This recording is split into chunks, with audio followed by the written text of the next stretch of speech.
Belki dönmem, işte bu yüzden sana birkaç kelime söylemek zorundayım.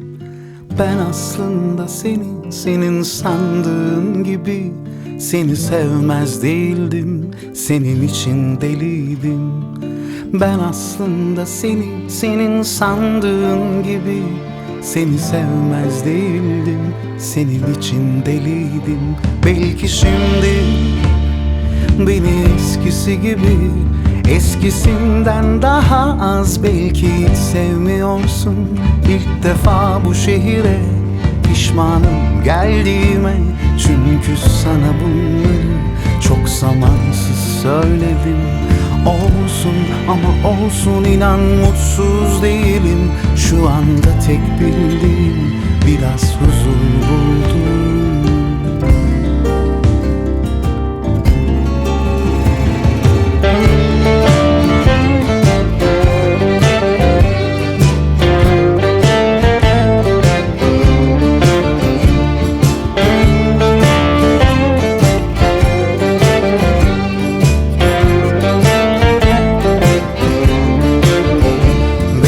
Dönmem, işte bu yüzden sana birkaç kelime söylemek zorundayım.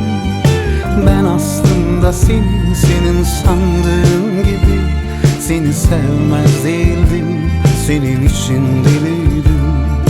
Ben aslında senin, senin sandığın gibi, seni sevmez değildim, senin için deliydim.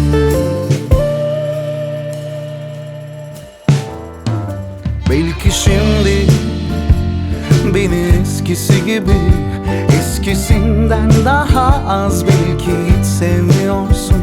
İlk defa bu şehire pişmanım geldiğime, çünkü sana bunları çok zamansız söyledim. Olsun ama olsun, inan mutsuz değilim.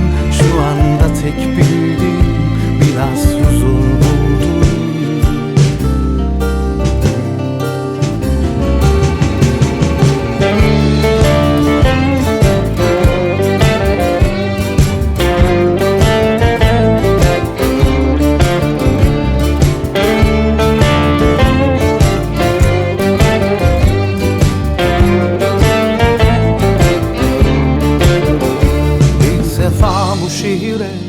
Pişmanım geldiğime, çünkü sana bunları çok zamansız söyledim.